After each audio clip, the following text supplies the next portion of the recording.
પૂર્વથી આવતા ઠંડા પવનોની અસર જોવા મળી રહી છે। 6 શહેરોમાં લઘુત્તમ તાપમાન 10 ડિગ્રીથી પણ નીચે પહોંચી ગયું છે।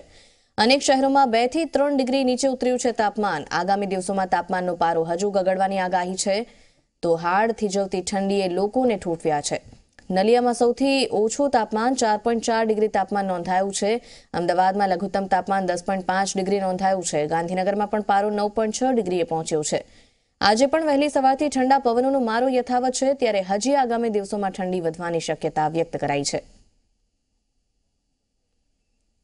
તો દિવસે ને દિવસે ઠંડીમાં વધારો જે થઈ રહ્યો છે તે ખાસ કરીને ઉત્તર પૂર્વથી જે પવનો આવી રહ્યા છે તેના કારણે છે અને હિમવર્ષા સતત ચાલુ છે ઉત્તર ભારતમાં તેના કારણે પણ ઠંડીમાં વધારો અને તાપમાન સતત ગગડી રહ્યું છે। માઉન્ટ આબુનું તાપમાન -1 ડિગ્રી પર પહોંચી ગયું છે। નલિયા 4.4 ડિગ્રી તાપમાન સાથે ઠંડુગાર।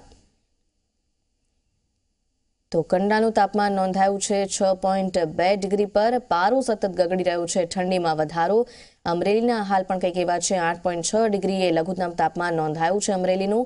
તો ડીસામાં 9 ડિગ્રી લઘુત્તમ તાપમાન નોંધાયું છે અને હજી પણ તાપમાનનો પારો ગગડવાની શક્યતા। હજી પણ આગામી દિવસોમાં ઠંડી વધશે।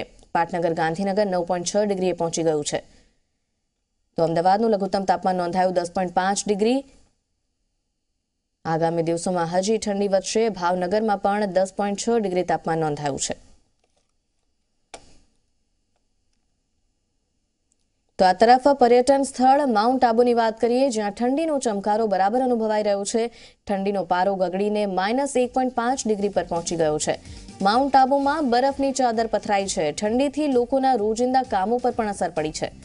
તો ઠંડીથી બચવા લોકોએ તાપણાનો સહારો લીધો અને વધતી ઠંડીના કારણે સહેલાણીઓ પણ ઠૂંઠવાયા।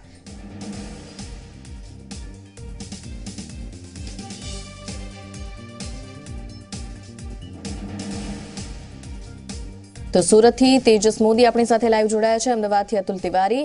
તો સૌપ્રથમ સુરતના હાલની વાત કરીએ। તેજસ, જે રીતે ઠંડીમાં સતત વધારો થઈ રહ્યો છે, સુરતનું તાપમાન પણ સતત ગગડી રહ્યું છે, સ્થાનિકોનું શું કહેવું છે? ઠંડીથી રક્ષણ મેળવવા શું કરી રહ્યા છે લોકો?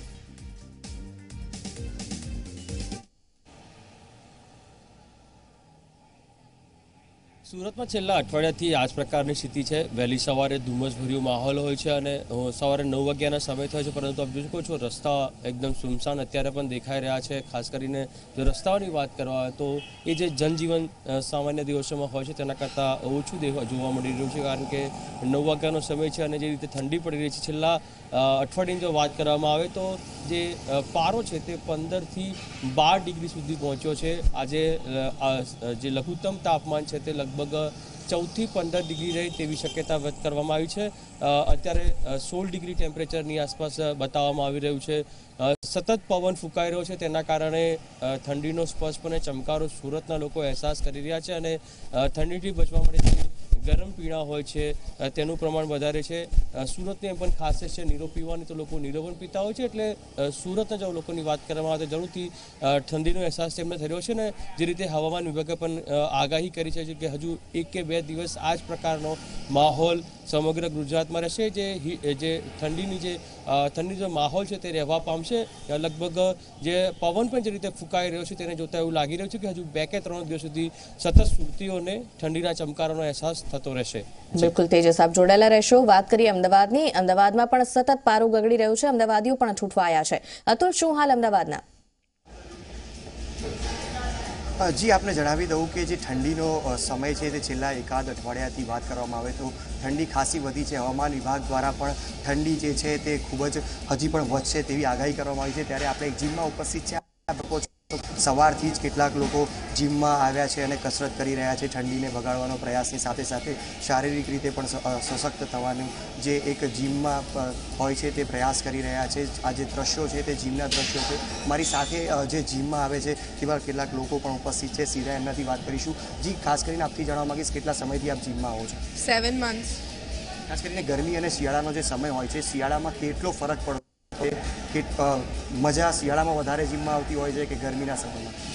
ગરમીમાં જીમમાં આવવું એકચ્યુઅલી ઇઝી હોય છે, પહેલાં ઉઠીને આવી જાઓ છો। બટ શિયાળામાં શું હોય છે કે તમારે બસ એક નાની જર્ની તમારા બેડથી જીમમાં આવવાની કરવી પડે છે મહેનતથી, કારણ કે બધાને ખબર છે કેટલી ડિફિકલ્ટી હોય છે સવારે ઉઠવામાં। એટલો ડિફરન્સ છે।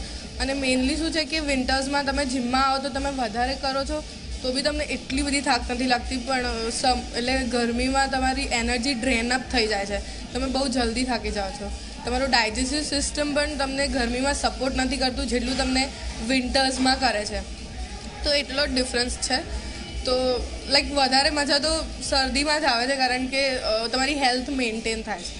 ખાસ કરીને નુપુર, આપને જણાવી દઉં કે જે શિયાળાનો સમય હોય છે તો એ બહુ ખાસ લાંબો ગુજરાતમાં તો નથી. 1-1.5 મહિના જેવી ઠંડી પડતી હોય, ત્યારે જે મહત્તમ સમય હોય છે તે ગરમીનો હોય છે. આપ જોઈ શકો છો જે લોકો અહીંયા કસરત કરવા આવતા હોય છે તેઓ લોકો કસરત કરી રહ્યા છે. સાથે જ એક અન્ય આપણી સાથે જે કસરત કરવા આવે છે તેવા ઉપસ્થિત છે, તેમનાથી બી વાત કરીશું. જી, આપ શિયાળામાં અત્યારે જીમમાં આવ્યા છો, કેટલા સમયથી આપ જીમમાં આવો છો? 4 months.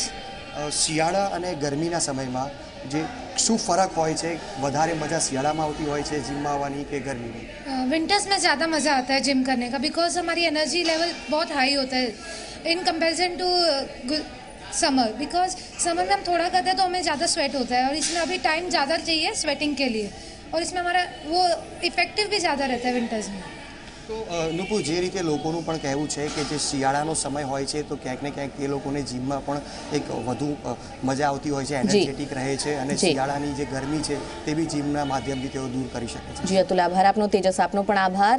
તો ઠંડીમાં વધારો અને આ સાથે લોકો સ્ફૂર્તિમાં રહેવા માટે જીમમાં પહોંચી રહ્યા છે, તાપણાનો સહારો લઈ રહ્યા છે.